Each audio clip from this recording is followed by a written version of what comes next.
Hello जी, नमस्कार।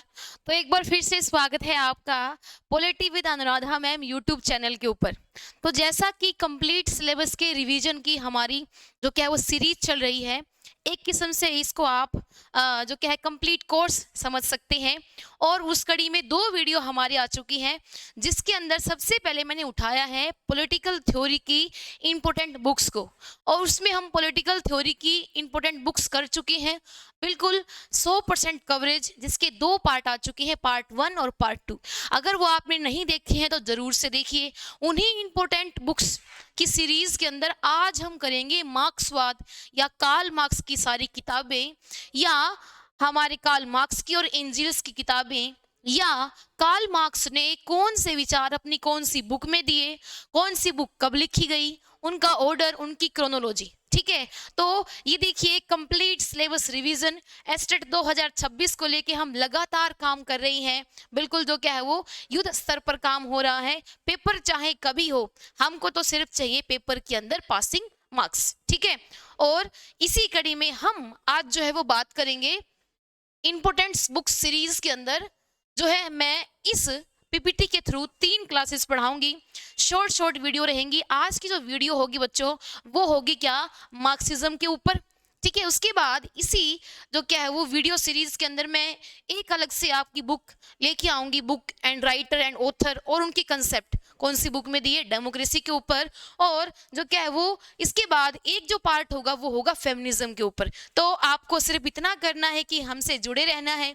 आपको ऐसा ही अच्छा अच्छा कंटेंट, बिल्कुल प्लस क्लास का कंटेंट यूट्यूब पर पहली बार फ्री में ऐसे ही अच्छी अच्छी वीडियो, वैल्यूएबल कंटेंट मिलता रहेगा। आपको सिर्फ हमको सपोर्ट करना है, हमारी वीडियोस को बहुत सारा प्यार देना है। इसी के साथ आज हम स्टार्ट करेंगे मार्क्सवाद की सारी किताबें। ठीक है, देखिए जी, आज का जो हमारा कंटेंट होगा वो होगा क्या, कार्ल मार्क्स की जितनी भी बुक है उनको कवर करना। ये देखिए, ये है हमारे कार्ल मार्क्स, और आज हम कार्ल मार्क्स ने जो भी किताबें लिखी हैं, जो भी इन्होंने इंपोर्टेंट बुक्स लिखी हैं, देखिए चाहे आप ऑल ओवर इंडिया के अंदर किसी भी टीचिंग एग्जाम यानी कि टेट एग्जाम की तैयारी कर रहे हैं, जिनके अंदर पॉलिटिकल साइंस आता है, तो भैया ऐसा तो हो ही नहीं सकता कार्ल मार्क्स से क्वेश्चन ना आए। आज हम कंसेप्ट यानी कि जो क्या है वो कार्ल मार्क्स के कंसेप्ट और उनकी बुक्स दोनों को ही इस वीडियो में कवर करेंगे। किताबों के नाम जो क्या है बता के हम जो क्या है भागेंगे नहीं, बल्कि उनके अंदर के छोटे छोटे कंसेप्ट को भी इसी वीडियो में देख लेंगे। ठीक है, तो हमारे प्रोफेसर बड़े मजाक में कहते थे क्लास में कि जो कार्ल मार्क्स है वो पॉलिटिकल साइंस का चाचा है। मतलब कि बिना बताए कहीं भी कार्ल मार्क्स प्रकट हो जाता है।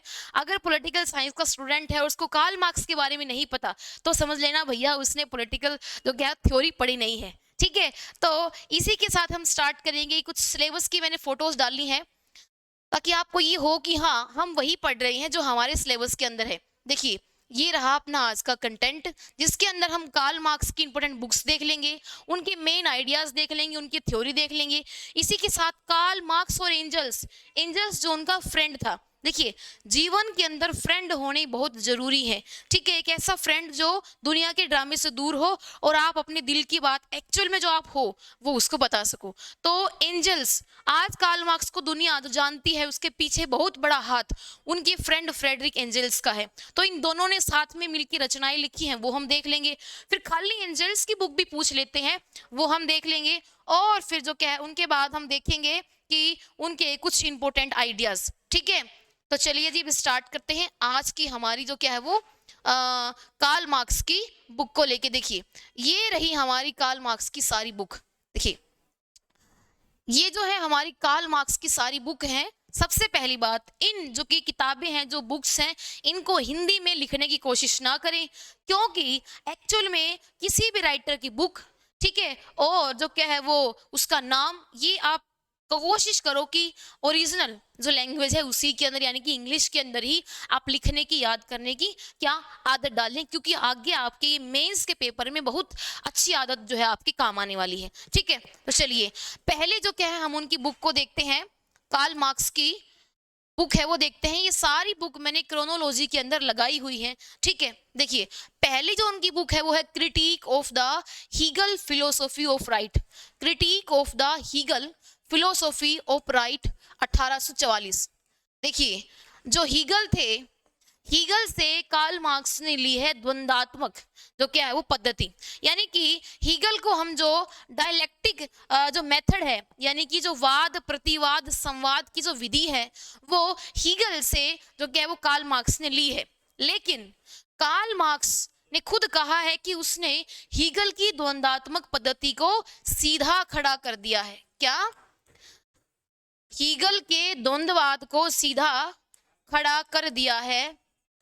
इससे पहले वह जो क्या है वो टांगों के बल खड़ा हुआ था। ठीक है, यानी कि खुद कार्ल मार्क्स ने कहा है कि जो हीगल की द्वंद्वात्मक पद्धति है उसको मैंने सीधा खड़ा कर दिया है, यानी कि इससे पहले वो उल्टा खड़ा था। ये कार्ल मार्क्स की क्या है वो कार्ल मार्क्स का कथन है। तो हीगल से उन्होंने क्या ली है? द्वंद्वात्मक जो क्या है वो पद्धति, यानी कि डायलेक्टिक जो मेथड है वो critique of the Hegel philosophy of right 1844 की जो बुक है, ये कार्ल मार्क्स ने टिप्पणी की है हीगल के द्वंद्ववाद के जो क्या है वो विचार के ऊपर। ठीक है, यानी कि जो उसका डायलेक्टिकल थ्योरी है उसके ऊपर कार्ल मार्क्स ने इस किताब के अंदर critique of Hegel's philosophy of right में जो 1844 में लिखी गई क्या है टिप्पणी की है, और जो क्या है वो उसके एक क्रिटिक में कहे आलोचना के अंदर ये किताब लिखी है, critique of the Hegel philosophy of right. ठीक है, बहुत इंपॉर्टेंट किताब है। ये सारी जो बुक्स हैं जो लिखी हैं बोर्ड पे, ये बताने की आवश्यकता है ही नहीं कि इंपॉर्टेंट है, क्योंकि बहुत ही कंसाइज ये डेटा है, वैल्यूएबल डेटा है। मेक श्योर आप कॉपी पेन लेके बैठे होंगे और नोट्स बना रहे होंगे। ठीक है, उसके बाद अगर हम बात करें क्या on the Jewish question, on the Jewish question 1844 की किताब है। अब हम आगे चलते हैं इकोनॉमिक एंड फिलोसॉफिकल मैन्युस्क्रिप्ट 1844। इसी किताब को कई बार हम पेरिस पांडुलिपि भी बोल देते हैं। इन किताबों के अंदर कौन कौन सी थ्योरी है वो आगे डिटेल में पढ़ेंगे। एक बार आप क्या देख लीजिए क्रोनोलॉजी। ठीक है, देखिए इकोनॉमिक्स एंड फिलोसॉफिकल मैन्युस्क्रिप्ट 1844। उसके बाद हम बात करेंगे the Holi family, the Holi family 1845, the German ideology 1845। ये ऐसी बुक्स हैं कार्ल मार्क्स की जिनको एक को भी आप स्किप नहीं कर सकते।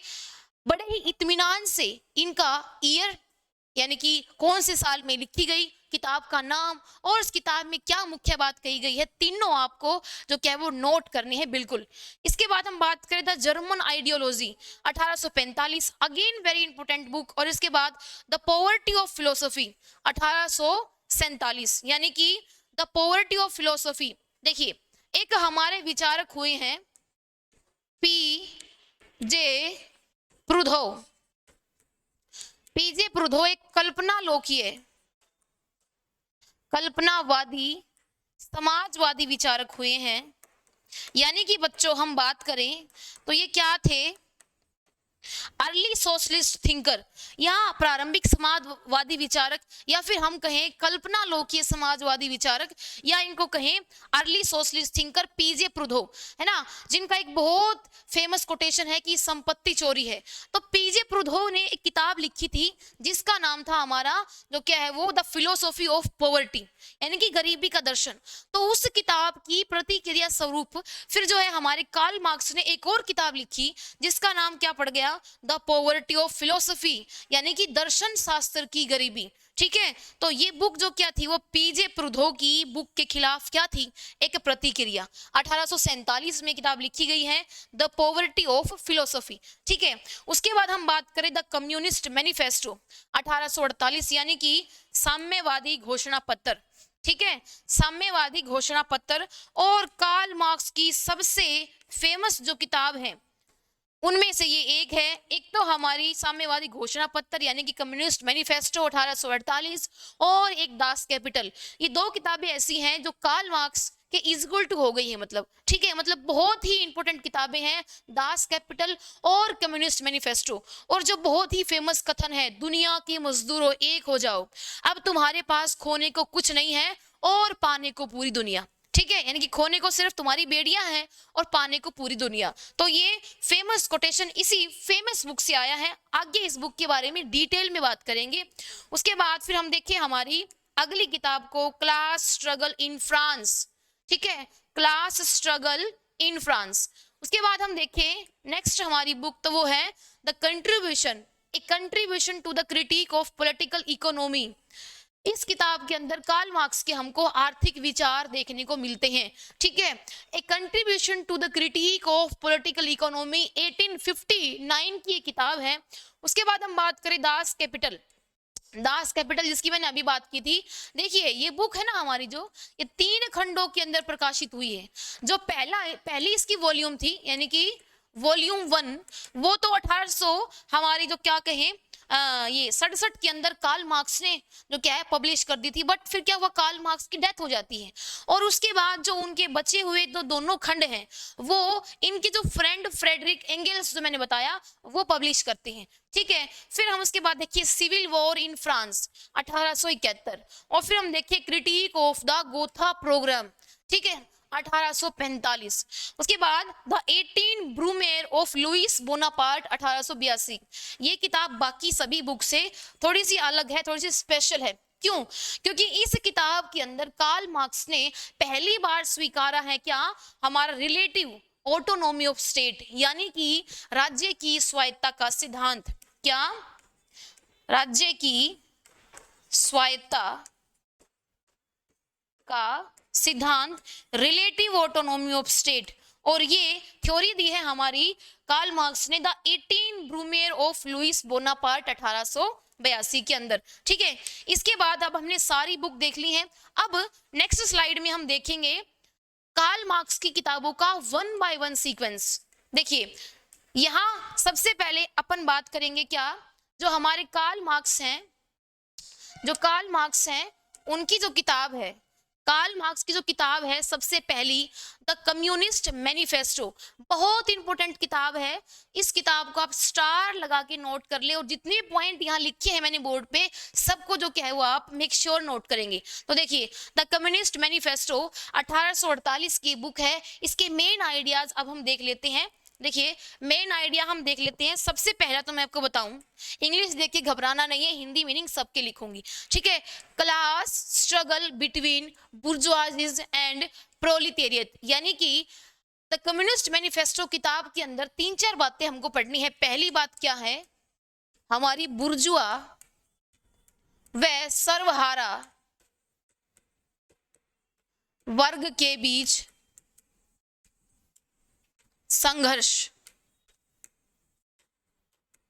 यानी कि अगर मैं आपको कहूं पहली बार क्रांति की बात, या दुनिया के मजदूरों एक हो जाओ ये बात, ठीक है, या फिर अगर मैं आपको कहूं कि जो क्या है कि वर्ग चेतना की बात, या फिर हम कहें तो कि निम्न और उच्च वर्ग, यानी कि हमारा पूंजीपति और सर्वहारा वर्ग के बीच में संघर्ष होगा और इनके बीच में जो क्या है वो क्रांति की आवश्यकता है, दुनिया के मजदूरों एक हो जाओ, ये सारी बातें कार्ल मार्क्स ने अपनी बुक कम्युनिस्ट मैनिफेस्टो के अंदर कही थी। तो class struggle between bourgeoisies and proletariat, यानी कि बुर्जुआ व सर्वहारा वर्ग के बीच में संघर्ष की बात कौन सी बुक में की है, कार्ल मार्क्स ने द कम्युनिस्ट मैनिफेस्टो के अंदर। उसके बाद रिवॉल्यूशन अगेंस्ट कैपिटलिज्म, यानी कि पूंजीवाद के खिलाफ क्रांति, पूंजीवाद के खिलाफ क्रांति,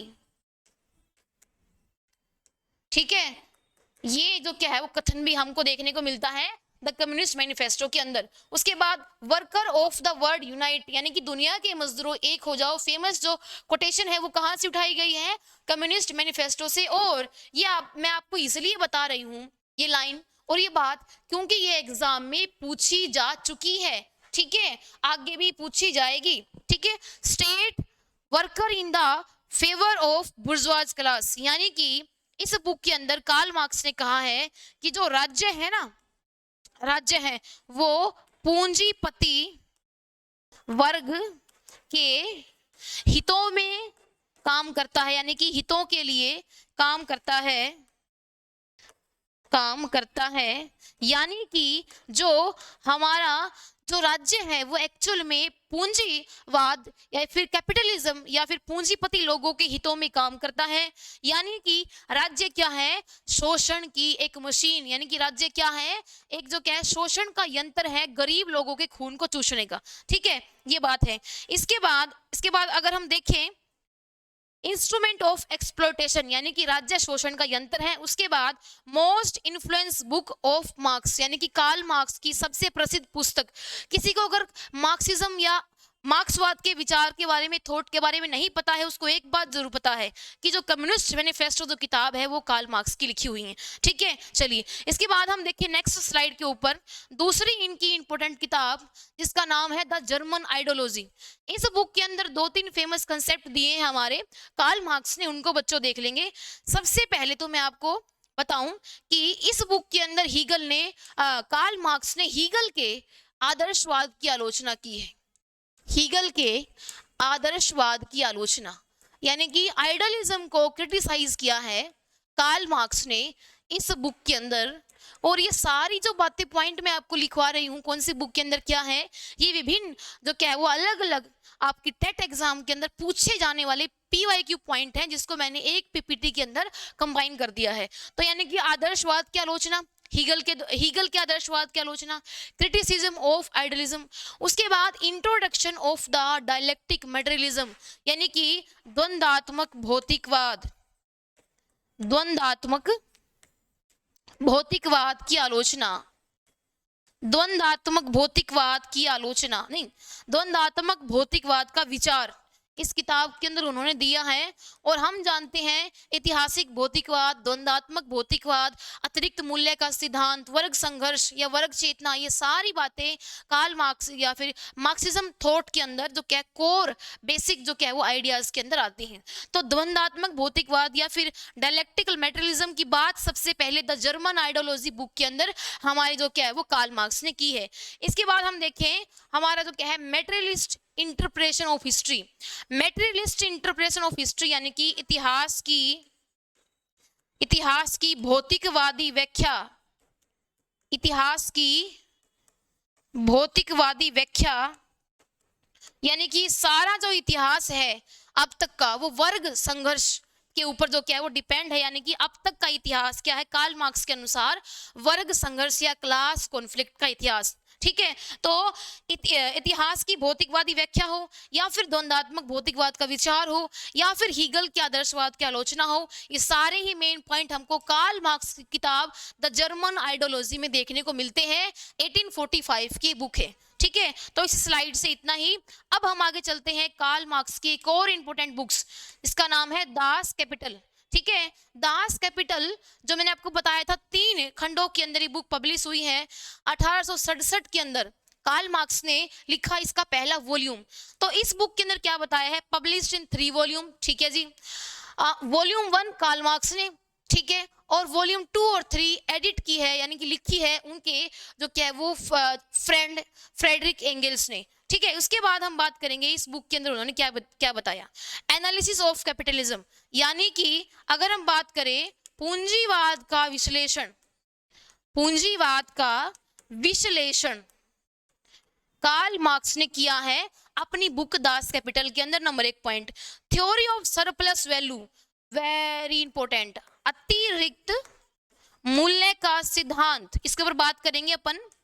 अतिरिक्त मूल्य का सिद्धांत यानी कि लर्नर जो हमारी थ्योरी ऑफ सरप्लस वैल्यू है, कैसे पूंजीवाद और पूंजीपति कैसे खून पी रहे हैं, चूस रहे हैं मजदूरों का, और कितनी बुरी हालत है मजदूर वर्ग की, इसका एक किस्म से अगर हम कहें तो क्या है वो साइंटिफिक यानी कि वैज्ञानिक जो इस बात की पुष्टि है वो कार्ल मार्क्स का जो आपका अतिरिक्त मूल्य का सिद्धांत है यानी कि थ्योरी ऑफ सरप्लस वैल्यू है वो ये जो क्या करता है। देखिए, थ्योरी ऑफ सरप्लस वैल्यू, अतिरिक्त मूल्य का सिद्धांत, इसको मैं एक एग्जांपल देके आपको बताती हूँ, 2 मिनट आपकी लूंगी यहाँ। देखिए, जैसे क्या हुआ कि एक जो वर्कर है वो फैक्ट्री के अंदर फॉर एग्जांपल काम करता है 8 घंटे, ठीक है, बट उससे काम लिया जा रहा है 12 घंटे। तो सपोज करिए आप एक 8 घंटे की शिफ्ट के अंदर एक मजदूर 100 कप बना रहा है, लेकिन 12 घंटे की शिफ्ट के अंदर वही मजदूर आपका जो क्या है 130 कप बनाएगा। तो क्या होगा, उस मजदूर को सिर्फ और सिर्फ इन 8 घंटों के ही पैसे मिलेंगे। ठीक है, तो यहाँ पूंजी जो पति है या जो फैक्ट्री का मालिक है, जो उद्योगपति है, उसको डबल मुनाफा हो रहा है।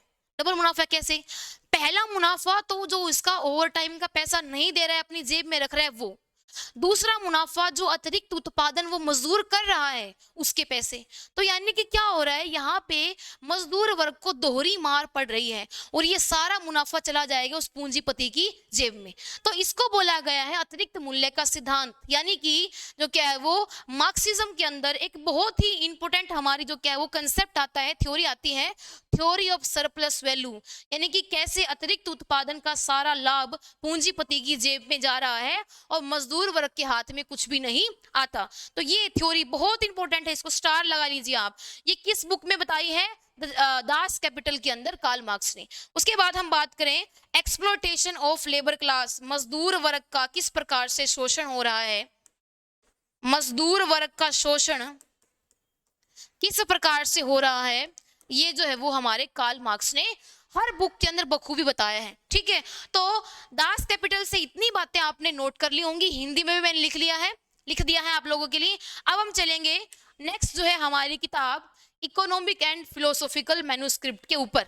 ठीक है, देखिए इकोनॉमिक एंड सोशल मैन्युस्क्रिप्ट, इसको हम जो क्या है कई बार पेरिस पांडुलिपि भी बोल देते हैं। अब इस किताब के अंदर कौन कौन सी इंपॉर्टेंट थ्योरी दी है कार्ल मार्क्स ने वो देख लेते हैं। देखिए humanistic idea of marks, theory of alienation, बहुत इंपॉर्टेंट। देखिए कार्ल मार्क्स को हम जब भी पढ़ते हैं तो हम क्या देखते हैं, कार्ल मार्क्स का वैज्ञानिक समाजवाद का विचार या उसकी ऐतिहासिक भौतिकवाद के ऊपर विचार या ऐतिहासिक द्वंद्वात्मक या फिर उसके ऊपर विचार। लेकिन कार्ल मार्क्स या जो मार्क्सिस्ट थ्योरी है उसका एक मानवतावादी पहलू भी है। ठीक है, यानी कि एक ह्यूमनिस्टिक जो क्या पॉइंट ऑफ व्यू भी है। तो कार्ल मार्क्स की जो किताब है ना इकोनॉमिक एंड फिलोसॉफिकल मैन्युस्क्रिप्ट, इस किताब के अंदर कार्ल मार्क्स का मानवतावादी चिंतन झलकता है। ठीक है, और ये इस किताब की सबसे खास विशेषता है। तो इस किताब के अंदर कार्ल मार्क्स ने ह्यूमनिस्टिक आइडिया यानी कि मानवतावादी दृष्टिकोण, यानी कि अगर हम कहें तो एक जो हमारी एक सॉफ्ट जो नजरिया है जीवन को देखने का या मनुष्य को देखने का, उसकी लाइफ को देखने का, वो हमको देखने को मिलता है कार्ल मार्क्स का मानवतावादी दृष्टिकोण इस बुक के अंदर। दूसरा थ्योरी ऑफ एलियनेशन, यानी कि अलगाव का सिद्धांत, बहुत इंपॉर्टेंट ये आइडिया है और बहुत जेन्युइन भी है और बहुत रियल भी है। आज जो हम कॉर्पोरेट लाइफ देखते हैं, 9 to 5 की जॉब देखते हैं, ठीक है, जिसके अंदर आपको जो क्या है भले ही आपका पैकेज अच्छा हो, आपका पैसे जो ठीक ठाक वो मल्टीनेशनल कंपनी वो टीएनसी या एमएनसी दे रही है, बट क्या है आदमी धीरे धीरे अपने समाज से, खुद से, सोसाइटी से कट रहा है, मेंटली फ्रस्ट्रेटेड हो रहा है और वो जाके निकलती है फिर क्या लास्ट के 2 दिन के अंदर, यानी कि वीक एंड के ऊपर। तो कार्ल मार्क्स की एलियनेशन की थ्योरी आज की समाज में बिल्कुल सही बैठती है, आज की करंट लाइफ के अंदर, और जिस टाइम कार्ल मार्क्स ने थ्योरी दी थी उस टाइम भी बिल्कुल सही बैठती थी। यानी कि जो आइडिया है अगर हम कहें तो समकालीन जो हमारा इस टाइम पे जो हम देख रहे हैं जो समाज है उसमें भी सही है और उस टाइम पे भी सही था। देखिए तो कार्ल मार्क्स की एलियनेशन की थ्योरी, अलगाववाद का सिद्धांत, स्टार आप लोग लगा लीजिए, जितने स्टार लगाओ उतने कम है। कार्ल मार्क्स की एलियनेशन की थ्योरी कौन सी बुक में दी, तो हम कहेंगे इकोनॉमिक एंड फिलोसॉफिकल मैन्युस्क्रिप्ट 1844 के अंदर। ठीक है, अब अलगाव क्या होता है, जब कोविड-19 आ गया था यानी कि कोरोना आ गया था तो लोगों को आइसोलेशन दिया गया था 14 दिन का। तो लोग जो क्या है वो 14 दिन आइसोलेट रह के पागल हो गए थे, मेंटली डिस्टर्ब हो गए थे, बहुत सारा स्ट्रेस हो गया, एंजाइटी होगी वो लोगों में पैदा हो गई थी। यानी कि हम जो क्या है वो इतना समाज से कट के, समाज से दूर रह के 14 दिन में परेशान हो गई। और ये जो पूंजीवादी व्यवस्था है या जो आर्थिक व्यवस्था है, जो काम करने के तरीके हैं, उत्पादन की जो प्रक्रिया है, पद्धति है, वो एक मजदूर को हमेशा हमेशा के लिए आइसोलेट कर दे रही है। वो अलग हो जाता है, अकेला हो जाता है, अलगाव की भावना उसके अंदर, परायेपन की भावना उसके अंदर आ जाती है। ये बात करती है कार्ल मार्क्स की एलियनेशन की थ्योरी। इसको हमने डिटेल में आगे समझा है कि कौन कौन से वो 4 स्टेप हैं जिनसे व्यक्ति को एलियनेशन यानी कि हर चीज से क्या हो जाता है, अलगाव, मोहभंग एक किस्म से अगर हम कहें तो। ठीक है, तो कार्ल मार्क्स की एलियनेशन की थ्योरी और इसके बाद वर्कर अलाइंटेड फ्रॉम, हाँ जी ये रही, देखिए यही इसको कर लेते हैं 4 जो क्या है वो इसके 4 कार्ल मार्क्स की एलियनेशन की जो थ्योरी है उसके 4 एक किस्म से अगर हम कहें तो क्या है 4 स्टेप है। इनको मैं आप लोगों के लिए बिल्कुल आसान करके हिंदी में लिख देती हूँ ताकि आप लोगों को बड़ा अच्छा समझ में आई? ठीक है, हालांकि ये कीवर्ड है, ये इंग्लिश नहीं है, लेकिन फिर भी जो मैं आपको बता देती हूँ, सबसे पहला जो हमारा अलगाववाद का सिद्धांत है, अलगाववाद का कह लो, या किसी बुक में इसको परायेपन का सिद्धांत भी लिखा है, ठीक है, या एलिनेशन की थ्योरी भी लिखी है। तो इसके 4 स्टेप बताए हैं या 4 चरण बताए हैं कार्ल मार्क्स ने। देखिए, पहला तो क्या है हमारा, सबसे पहले एक मजदूर अलग होगा, उसका एलिनेशन हो जाएगा, मोहभंग हो जाएगा, वो दूर हट जाएगा, किससे? प्रोडक्ट से, यानी कि अपनी रचना से, ठीक है, यानी कि उत्पादन से, जो वो उत्पादन कर रहा है, जो वो बना रहा है उससे, ठीक है। दूसरा, प्रोसेस ऑफ लेबर, यानी कि दूसरा उसका अलगाव हो जाएगा, किससे? प्रक्रिया से, ठीक है। तीसरा उसका अलगाव हो जाएगा सोसाइटी, यानी कि समाज से। चौथा उसका अलगाव हो जाएगा अपने आप से, यानी कि उसको अपने आप से ही चिढ़ हो जाएगी, नफरत हो जाएगी, एलिनेशन उसका हो जाएगा। तो सबसे पहले प्रोडक्ट की अगर हम बात करें, रचना की बात करें, तो एक मजदूर जो बना रहा है, जो क्रिएट वो कर रहा है, उससे उसका क्या हो जाएगा? मोहभंग। जैसे मैं आपको एक एग्जांपल देती हूँ।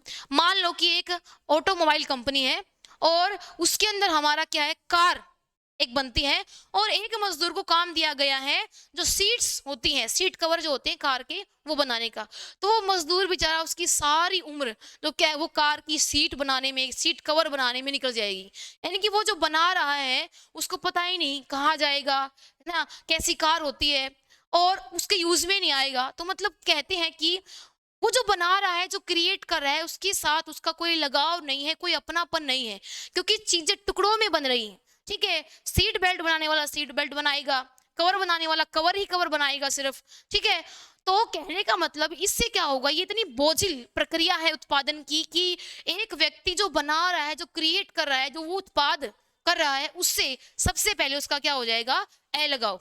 उसके बाद प्रोसेस ऑफ लेबर, प्रक्रिया जो है उससे उसका क्या हो जाएगा? मोहभंग। और यही हम क्या कहें, प्रकृति से, नेचर से, नेचर से उसका मोहभंग हो जाएगा, ठीक है। 9 to 5 की जॉब, आना जाना, हजारों लोग आ रहे हैं, हजारों लोग जा रहे हैं, प्रकृति के नजारे, नेचर, कुछ भी जो क्या है वो देख नहीं पाएगा। तो उत्पादन प्रक्रिया से और प्रकृति से उसका क्या हो जाएगा? अलगाव। तीसरा अगर हम बात करें समाज से, सोसाइटी से, समाज में क्या है? फ्रेंड,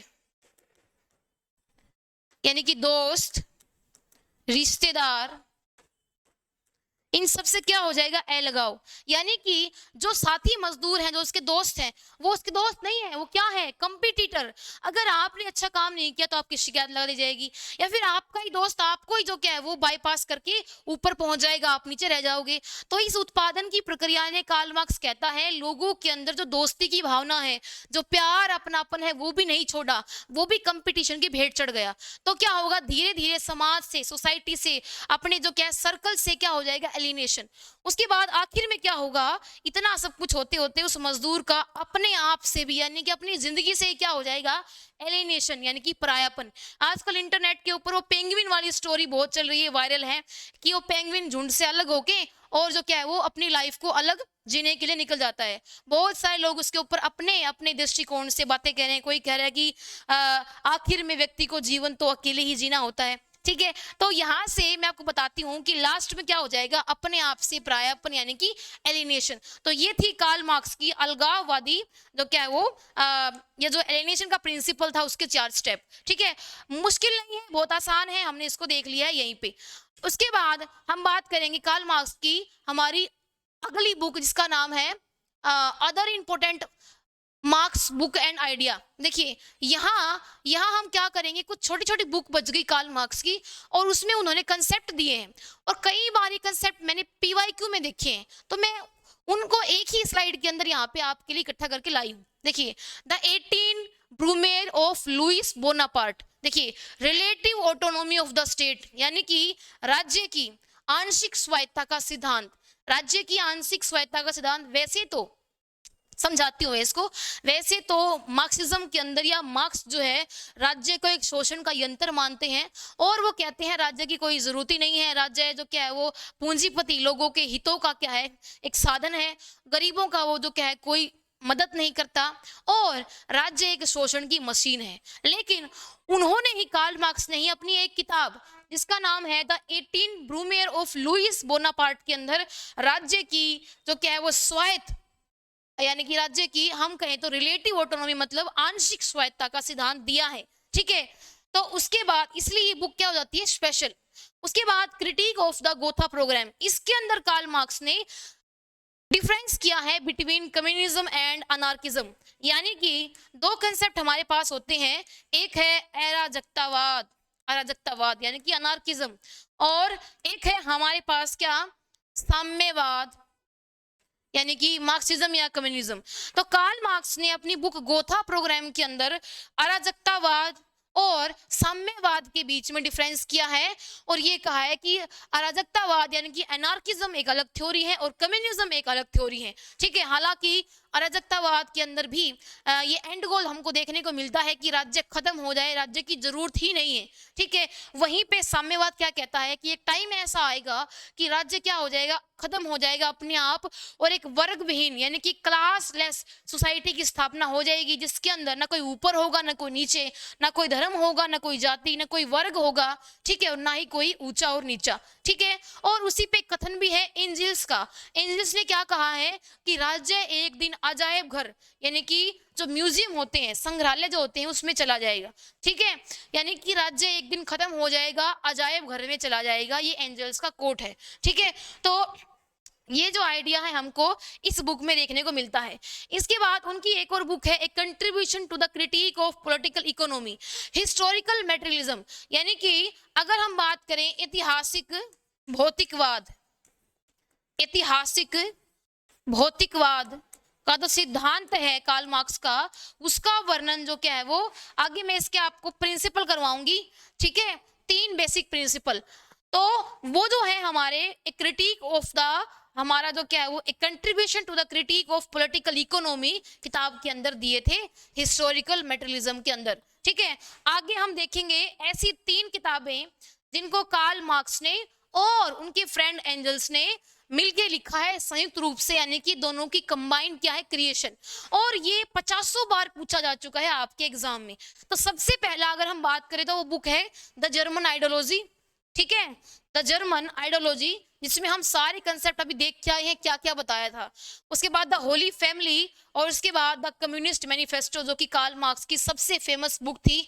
अब आप तीनों को अब आपको इन तीनों बुक के ईयर कमेंट बॉक्स में वीडियो के नीचे बताने हैं, इनके पब्लिश ईयर क्या थे। ठीक है, तो ये तीनों, the German ideology, the Holi family, the communist manifesto, तीनों संयुक्त रूप से मिलके लिखी हैं हमारी कार्ल मार्क्स और फ्रेडरिक एंजल्स ने। मेक श्योर आप भी नोट भी कर रहे होगे साथ साथ। उसके बाद अगर हम देखें तो जो हमारे फ्रेडरिक एंजल्स हैं, उनकी भी कुछ किताबें हैं। ठीक है, जो सिर्फ उन्होंने लिखी है, the origin of the family, private property and state. ये बुक जो क्या है वो बहुत बार पूछी जा चुकी है एग्जाम के अंदर। ठीक है, the origin of the family, private property and state, ये किताब 2 तरीके से पूछी जाती है एग्जाम के अंदर। एक तो नारीवाद, फेमिनिज्म की हम बुक पढ़ेंगे तब ये आएगी, और दूसरा जो क्या है वो राज्य की उत्पत्ति कैसी हुई। ठीक है, ये बताया है हमारे एंजल्स ने, तो बहुत बहुत इंपॉर्टेंट बुक है। उसके बाद है एंटी डरिंग। एंटी डरिंग भी जो क्या है वो का फ्रेडरिक एंजल्स की इंपॉर्टेंट बुक है। द होली फैमिली भी इनकी क्या है इंपॉर्टेंट बुक है। देखिए 2-3 किताबें और हैं फ्रेडरिक एंजल्स की, लेकिन ये तीनों किताबें वो हैं जो मल्टीपल टाइम पूछी गई हैं, इसलिए मैंने उन्हीं किताबों को लिखा है। ठीक है, वरना तो 2-3 किताबें इनकी और हैं फ्रेडरिक एंजल्स की, बट वो इतनी फेमस नहीं है, इसलिए मैंने नहीं लिखी। ठीक है, उसके बाद अगर हम बात करें तो यहाँ पे मैं कार्ल मार्क्स की आपको क्या बताऊंगी, 6 स्टेज, 6 जो क्या है वो अब हम करने लग गए तो थोड़ी सी वीडियो लंबी हो जाएगी, बट हम कार्ल मार्क्स के सारे आइडियाज को एक बार देख लेंगे ताकि हमारा कंसेप्ट रिवाइज हो जाए और हमको सारी फैक्चुअल नॉलेज इंफॉर्मेशन मिल जाए। देखिए कार्ल मार्क्स ने 6 स्टेज दी है हमारी।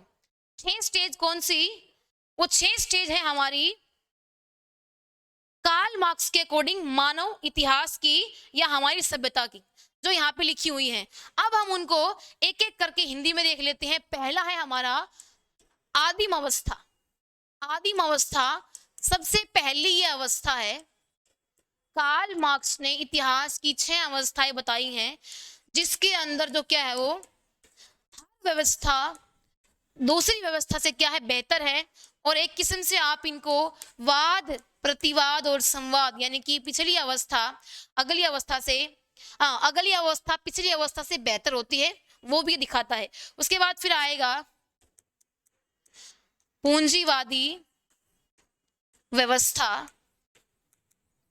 उसके बाद फिर आएगा बच्चों क्या, समाजवादी व्यवस्था, समाजवादी व्यवस्था। और फिर हमारा आएगा साम्यवादी व्यवस्था। देखिए कई बच्चे जो क्या है वो कंफ्यूज रहते हैं और इनको ये लगता है कि साम्यवाद और समाजवाद एक ही बात है, लेकिन नहीं, दोनों अलग अलग चीजें हैं, इनके बीच में क्या है, अंतर है। ठीक है, देखिए कार्ल मार्क्स इतिहास की 6 अवस्थाएं बताता है। ठीक है, उन 6 अवस्थाओं को कई बार हमारे एग्जाम में पूछ लिया जाता है। तो सबसे पहली अवस्था है इतिहास की सबसे आरंभिक अवस्था, जिंगालाला हुर वाली एज, जिसके अंदर ना कोई पढ़ाई है, ना कोई सीईटी है, ना कोई स्टेट है, ना कोई मेंस है, ना कोई प्रीलिम्स है। ठीक है, आराम से आदमी रह रहा है, खा पी रहा है मस्त अपना। ठीक है, यहाँ पे कोई ऊंचा नीचा, कोई वर्ग, कोई क्लास, कुछ नहीं है। तो पहली अवस्था क्या है, आदिम अवस्था। दूसरी अवस्था क्या है, दास अवस्था, यानी कि एक मालिक और एक दास। तीसरी अवस्था क्या है, सामंतवाद यानी कि फ्यूडल लॉर्ड, यानी कि यहाँ पे क्या होने लगा, जमींदार और कृषि दास। ठीक है, और जिसको हम सरफ बोलते हैं। उसके बाद चौथी अवस्था हमारी क्या है, पूंजीवादी व्यवस्था, यानी कि अब क्या हो गया, अब रिलेशन चेंज हो गया।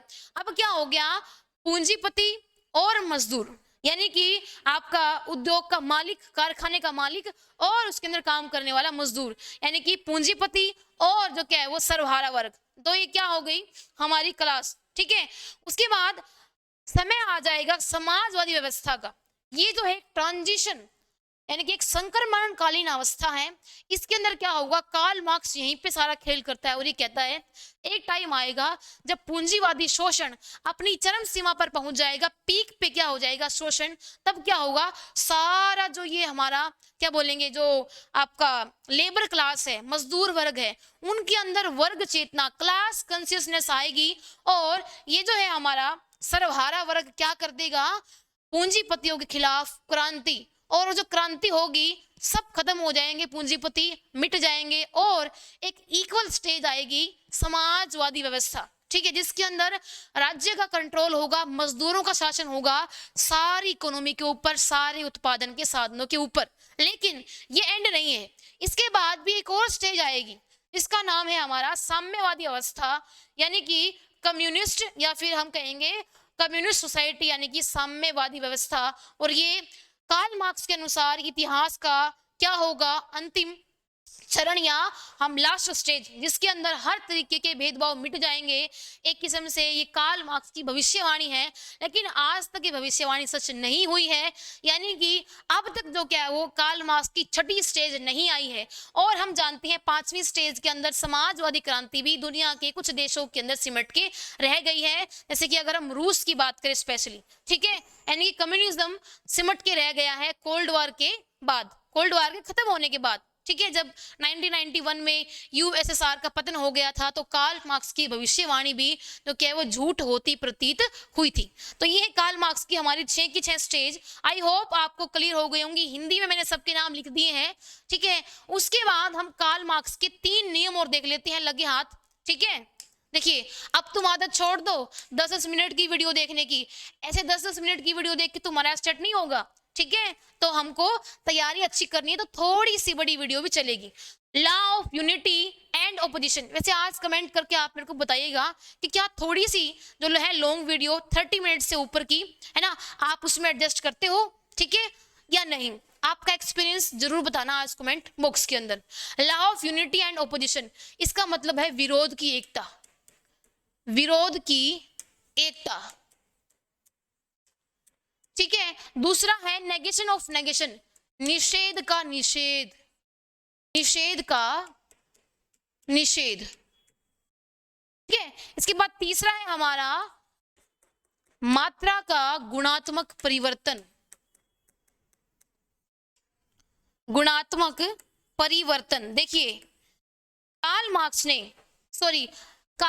ने ये प्रिंसिपल नहीं दिए थे, बल्कि कार्ल मार्क्स मार्क्स के फ्रेंड फ्रेडरिक एंजल्स ने ये 3 नियम बताए थे, ठीक है। और इन 3 नियमों को उन्होंने उदाहरण देके समझाया था कि हमारे जो डायलेक्टिक मटेरियलिज्म है, जो ऐतिहासिक भौतिकवाद है, उसके उस थ्योरी के 3 जो क्या है एलिमेंट है। पहला है विरोध की एकता, law of unity and opposition, यानी कि इसका मतलब ये है कि हर एक चीज के अंदर उसका विरोधी तत्व अपने आप प्राकृतिक रूप से, स्वाभाविक रूप से विद्यमान होता है। जैसे कि उन्होंने एग्जाम्पल दिया फूल का।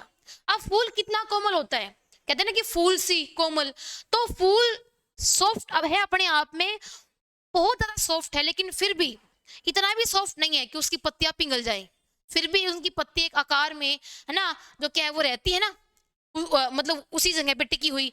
तो यानी कि कार्ल मार्क्स कहता है कि एंजल्स कहता है फूल अपने आप में बहुत सॉफ्ट चीज है, बट फिर भी क्या है उसके अंदर भी, है ना, कुछ न कुछ उसके विरोधी तत्व यानी कि कठोरता मजबूत होती है। एक एग्जाम्पल। दूसरा, लोहा अपने आप में क्या है, बहुत ठोस, लेकिन जब उसको हम गर्म करेंगे तो पिघल जाएगा, कितना सॉफ्ट हो जाएगा। यानी कि इस दुनिया के अंदर जो भी मैटर है, जो भी पदार्थ है, उसके अंदर प्राकृतिक रूप से ही, है ना, उसके अपोजिट टेंडेंसी यानी कि विरोध का जो नियम है स्वाभाविक रूप से अपने आप विद्यमान होता है। इसलिए क्या बोल रहा है हमने इस प्रिंसिपल को, विरोध की एकता, यानी कि law of unity and opposition. किसी भी चीज के अंदर उसके विरोधी गुण अपने आप विद्यमान होते हैं, जैसे थीसिस, एंटीथीसिस और सिंथेसिस। उसके बाद है नेगेशन ऑफ नेगेशन, निषेध का निषेध, यानी कि एक चीज खत्म होती है तो उससे दूसरी चीज जन्म ले लेती है। बड़ा अच्छा एग्जांपल दिया यहाँ पे कार्ल मार्क्स ने, जैसे कि एक गेहूं का, एंजल्स ने गेहूं का एक दाना है, तो जब हम उसको धरती के अंदर क्या है उसको जो क्या है पैदा करते हैं उसको, तो क्या है बीज जब नष्ट हो जाएगा, खत्म हो जाएगा, तब उससे एक पौधा निकलेगा। जब पौधा खत्म हो जाएगा, नष्ट हो जाएगा, तब उसके ऊपर जो क्या है वो नए गेहूं के दाने आएंगे, यानी कि पौधे के खत्म होने के बाद ही फसल के रूप में हमको नया गेहूं मिलेगा। तो इसका मतलब क्या है, निषेध का निषेध, यानी कि जब एक चीज खत्म होती है तब उससे दूसरी चीज का जन्म होता है, नेगेशन ऑफ नेगेशन। समझ गए। उसके बाद है quality change into quantity change into quality, यानी कि मात्रा का गुणात्मक परिवर्तन।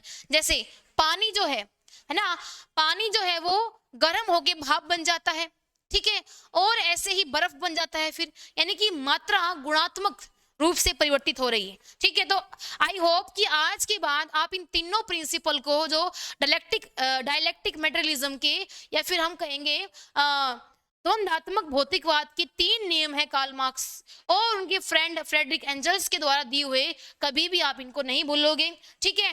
तो इसी के साथ हम करेंगे आज की हमारी वीडियो को यहीं पे एंड, और आप लोगों से सिर्फ यही रिक्वेस्ट है कि हमारी वीडियोस को बहुत सारा प्यार दें, शेयर करें, लाइक करें, और जल्दी से हमारे 1000 सब्सक्राइबर आप लोग करवा दीजिए। ऐसा ही अच्छा कंटेंट फिर हम पढ़ेंगे लाइव, आप क्वेश्चन पूछना और मैं उसका आंसर दूंगी, ठीक है। टेक केयर, बाय बाय, मिलते हैं अगली फेमिनिज्म की इंपॉर्टेंट वीडियो के अंदर, ठीक है।